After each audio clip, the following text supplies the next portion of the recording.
Hi everyone, welcome to Mr. Queen PH. At ito ay isa na namang collective love reading, energy check-in, you and your person. Tingnan natin kung ano yung energies around you at ng iyong significant other. This is also a timeless reading, so anytime na mapanood nyo to, as long as makaka-resonate kayo, this reading is for you. Okay. Tingnan natin. And also, if you are interested in private readings, meron tayong link sa description at sa pinned comment. Paki-check nyo na lang kung paano mag-book for a private reading. Okay, tingnan natin. Collective. Let's see ano yung mga stronger signs muna for this reading as a confirmation. You have Aries, Sun, Moon, Rising, Venus. Cancer, Sun, Moon, Rising, Venus. And Capricorn. Uy, puro mga cardinal signs. Aries, Cancer, Capricorn, Sun, Moon, Rising, Venus. Can be any sign. Okay, as long as makaka-resonate kayo. Ano yung energy ng recent past? What happened? Recent past energy. The Queen of Swords. The Two of Swords. Ouch, the Three of Swords. May kinot off. Na tao. May iniwasan. This is a big decision for someone, no? Pwede ikaw yung may big decision na to or the person that you are dealing with. Pero ano to parang napuno na siya, no? Oo. Tama na, ayaw na. Someone here is yung ang tawag dyan, parang hindi siya meron siyang pinapakita niya na okay siya, pinapakita niya na hindi siya affected, pero durog siya. Okay? Why may Three of Swords? There can be separation for some of you. May umalis, may nag-cut off na ng person. The Emperor. So, energy dito ng Aries. Meron dito ang Gemini, Libra, Aquarius, Aries energy. I think someone here is very controlling dun sa other person. Yung tipong gusto niya siya yung masusunod. And dumating dun sa point na yung isa hindi niya kinaya. Tignan natin kung ano yung current situation.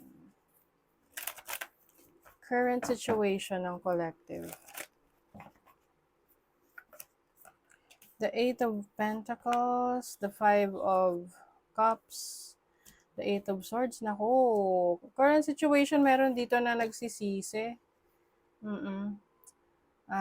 Hindi siya makatulog, nag-overthink siya sa situation.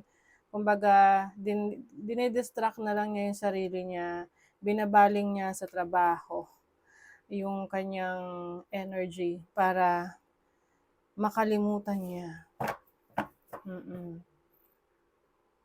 Pwede kasing, nagsisi siya sa ginawa niya, sa desisyon niya, at medyo naguguluhan siya ngayon na parang ano ba ang gagawin ko, tama ba? Pababalikin ko ba siya sa buhay ko? Mga ganon. Or susuyuin ko ba siya? Tignan natin, nakuha tayo ng iba pang messages. Ano yung current situation ng collective? Ano yung current situation ng collective? Divine Feminine. So, maaring ikaw to or the person that you're dealing with. Empowerment. Nagpapakatatag. Nagpapakalakas sa situation ninyo. Ano pa? Children. So, yung iba sa inyo, meron kayong anak ng person nyo. No? Kaya talagang nagpapakatatag kayo. Messages and dreams. Napapanaginipan niyo siguro yung person nyo or yung person nyo, napapanaginipan kayo. Vice versa. About to to reveal or confess.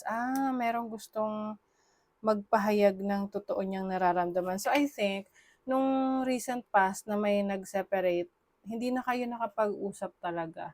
Hindi niyo na nasabi yung mga gusto niyong sabihin. And itong current energies is like someone wants to talk, someone wants to discuss things. Pwedeng gusto niyang sabihin na nagsisisi na siya. Diba?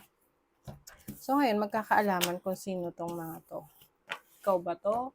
Or the person that you are dealing with? Tingnan natin yung situation, feelings ng person mo towards you. Situation, feelings ng person, ng collective para sa kanila.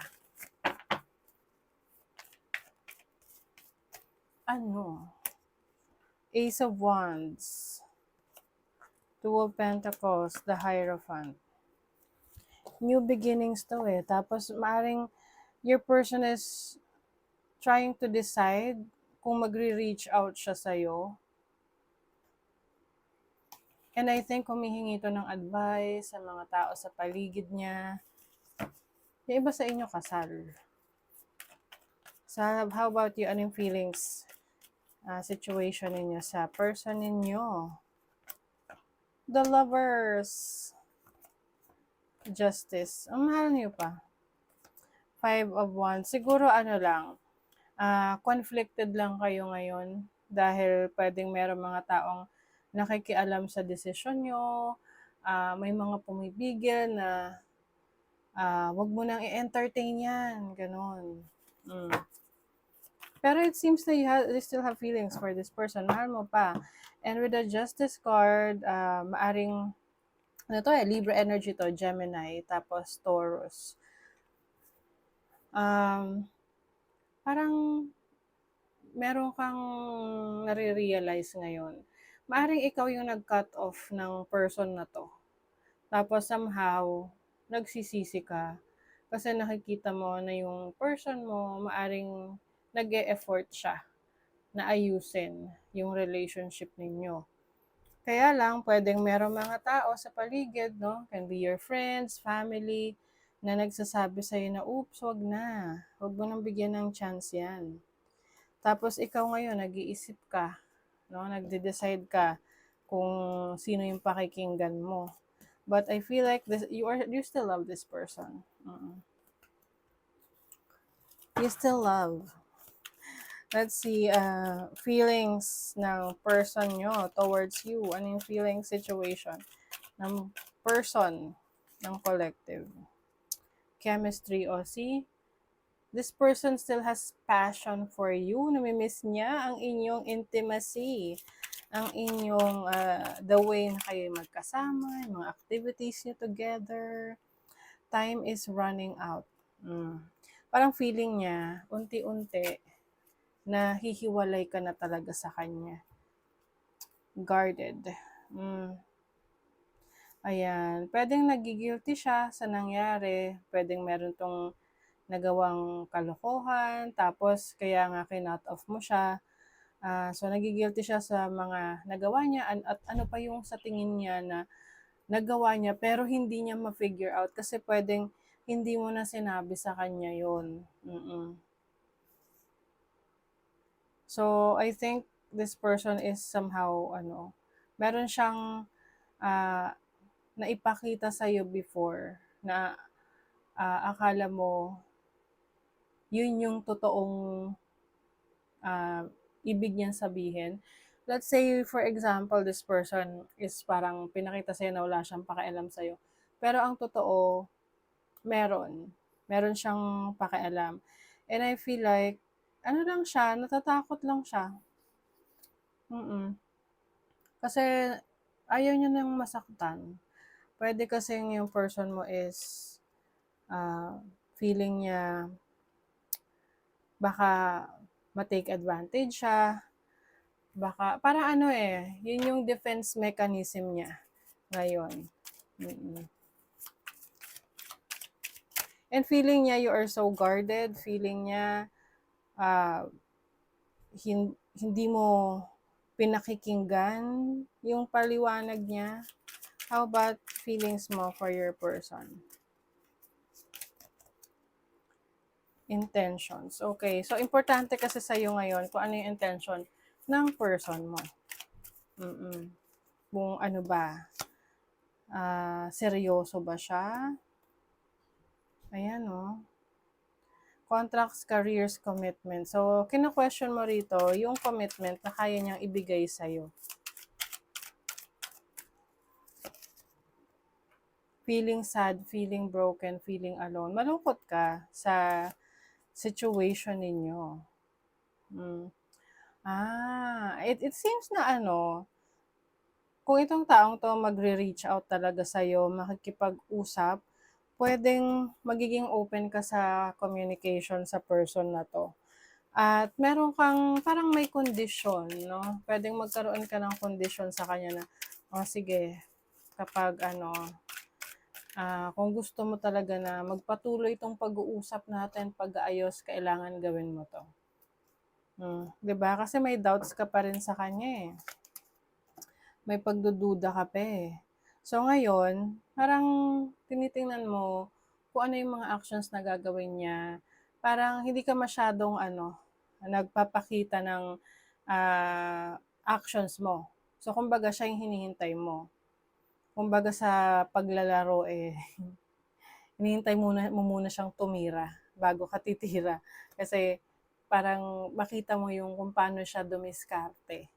Okay? Let's see, ano pa? Telepathic, lagi mong napapanaginipan.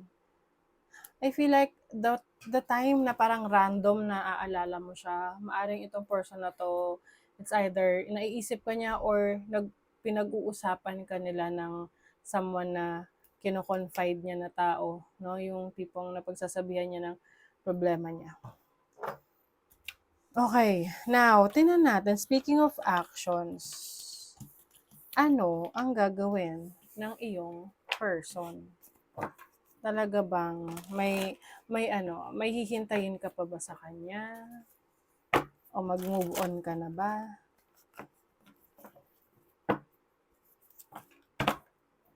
Ano ba yung dahilan ng paghiwalay? Yun muna alamin natin. Bakit nagkaroon ng separation? Why the separation? Five of Pentacles. Pwedeng may kinalaman sa pera to, no? O pwede yung person mo medyo tamad. O parang walang pangarap sa buhay. O kaya meron tong mga ginagawang kalokohan na yung iba lang naman, pwedeng nai-involve siya sa batas. Oo. Pwedeng may mga lying, cheating kasi tong energy na to eh. So, pwedeng may mga illegal na gawain itong taong to. Kaya, umiiwas ka na. Ano yung dahilan? Okay. So, yung iba sa inyo, ang isa sa dahilan, yung long distance, yung relationship ninyo. Pwede kasing hindi siya nagiging totoo sa'yo sa mga tanong mo sa kanya. Yung parang hindi mo siya magawang paniwalaan. Oo. Pwede pag tinanong, lalo na pag long distance na mahirap talaga yan. Kasi wala eh. Malayo kayo eh. Diba? Ano yung reason ba't naghiwalay? Someone here may panloloko. Uy, integration, union.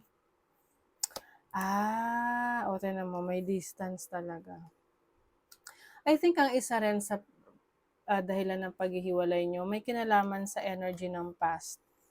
May South Node dito eh. Oo. Pwedeng itong person mo, meron pa siyang communication sa past niya. So, syempre, nagselos ka, lalo na kung meron silang anak, or talagang yung tipong nagsusupport pa siya dun sa kanyang person, ay sa ex niya. 'Di ba? May divine feminine energy dito.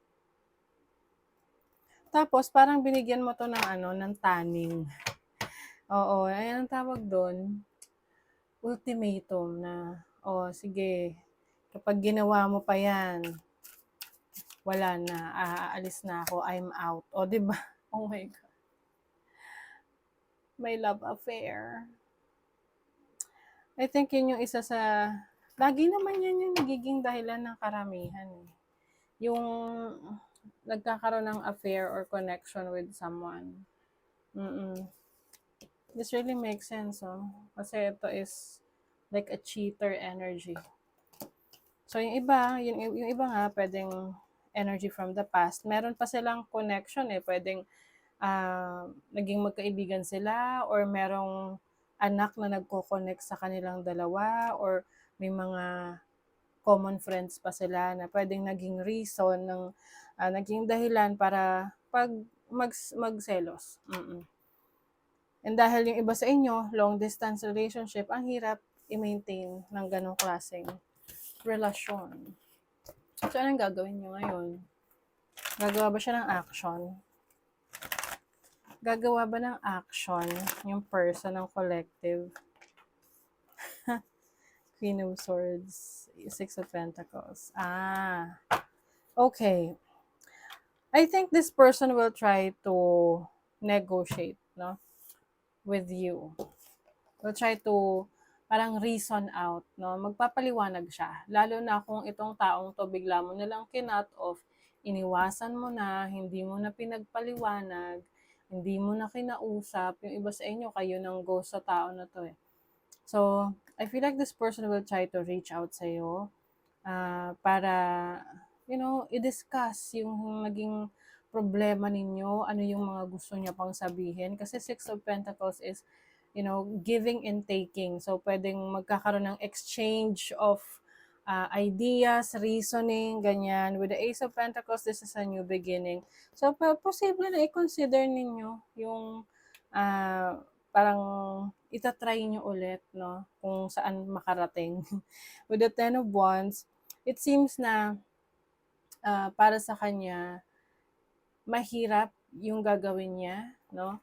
Maaring yung, kung itong person na to is ma-pride para sa kanya, matatapakan yung pride niya sa gagawin niya. Pero, gagawin pa rin niya. Ano yung action ng person, ng collective? Yearning, praying, wishing na maayos. Pause, timing factor. Tama-timing itong person na to. O, diba? This person still wants you. Self-care. Love affair na naman. Siguro, pag-uusapan nyo yung nangyari. Magpapaliwanag siya dito sa love affair niya. And this person is also, pwede rin na-involve siya sa mga mga alcoholic na naging alcoholic, ganyan. Taking a risk. O parang nire-risk niya. Magte-take siya ng risk na makipag-usap, ayusin pa yung relationship ninyo. Pag-uusapan talaga. Kaya lang I'm sensing na maaring parang hindi ka ganun ka-excited sa kanya. Parang wala ka ng interest. So, where's this relationship going? Kasi kahit naman anong effort niya kung wala ka ng balak na, bumalik sa buhay niya, wala rin eh.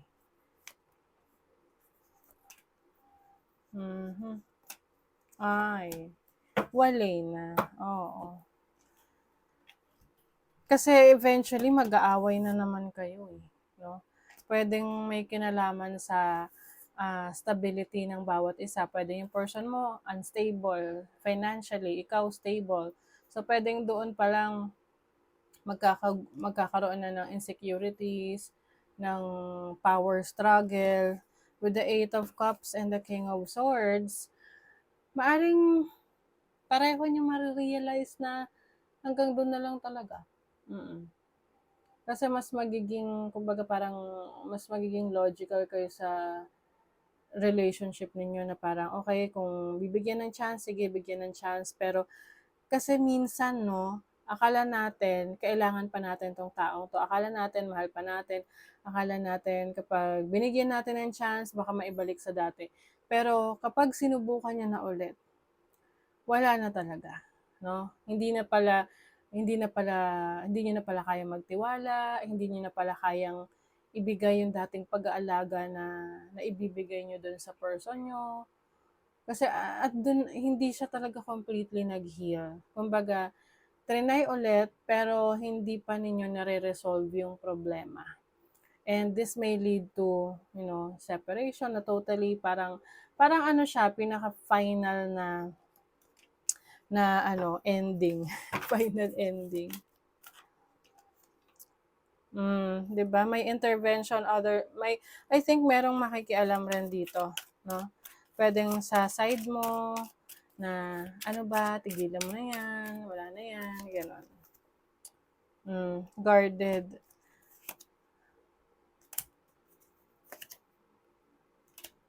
I think, nako, I think this will parang baka mag-trigger pa 'to ng ng mental stress sa inyo pareho.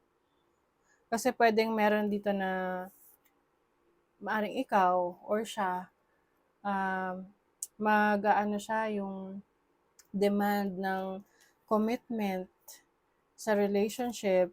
Kaya lang meron ditong parang ang tawag dun sa um, hindi ko maano yung word, yung paranoid, ayan, oo. Baka meron dito mapa-paranoid na every time na sa totoo talaga kapag nawala na yung tiwala, wala na, eh, oo. Kahit anong try mong iayos yun, nandiyan pa rin yung naglilinger, naghihintay lang ng trigger.